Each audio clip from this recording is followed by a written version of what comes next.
श्री स्वामी समर्थ. माझ्या या मिनी ब्लॉगमध्ये तुमचं स्वागत आहे. आज लवकरच उठून मी पाणी तापायला ठेवलं, अंघोळ करून घेतली. मग फरशी पुसून घेतली. मग म्हटलं चला परीचा डबा तयार करून घेऊया. मी तिला देणार होते आज दोडक्याची भाजी थोडीशी तिखटच ना, मी थोडी तिखटच करणार होते कारण की ती फिक्का खात नाही. मग थोडी हळदी मिरची आणि थोडी धनियापूड टाकून मी तिला दोडका टाकला त्याच्यामध्ये परतायला. व्यवस्थित तो परतून घेतला. तिला कोथिंबीरही आवडत नाही, लसूणही आवडत नाही, कांदाही आवडत नाही, असंच ती साधं सिंपल खाते. पण तरी या चवीसाठी मी कांदा वगैरे टाकते. मग मी दोडका टाकला, थोडा फिरून घेतला व्यवस्थित तेलामध्ये. त्याला पाणी टाकायचं नसतं, त्याला अंगचं पाणी सुटतं. हा दोडका शेंगदाण्यातही होतो आणि डाळीत कोणत्याही डाळीमध्ये होतो. मुगाच्या डाळीत तर छान होतो, पण तिला आवडत नाही आहे शेंगदाण्यामध्ये आणि डाळीमध्ये. मग मी तिला नुसता दोडका फ्राय करून दिला. त्याच्यावर झाकण ठेवलं, मस्त दोडकाही शिजला.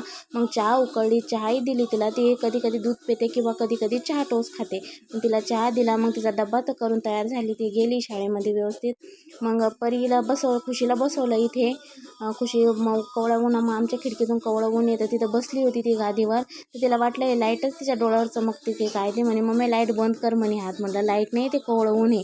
तिला बसवलं होतं मोगली पात वाजली. म्हणे मम्मी हा लाईटच बंद कर. म्हटलं बाई तो लाईट नाही आहे, ते कवळं ऊन आहे, ते बंद काही केलं नाही. मग मी खिडकी बंद केली म्हणजे तोपर्यंत तू बस, मी देवपूजा करून घेते. चांगलं व्यवस्थित मंदिर पुसून काढलं. त्याच्यावर लाल कपडाही अंथरला. मग स्वामींची लक्ष्मीची पूजा करून घेतली व्यवस्थित. फोटोफ्रेम व्यवस्थित पुसून घेतला, सर्व फोटोफ्रेम व्यवस्थित पुसून घेतले. धूप दाखवला व्यवस्थित. आरती ओवाळून घेतली स्वामींची.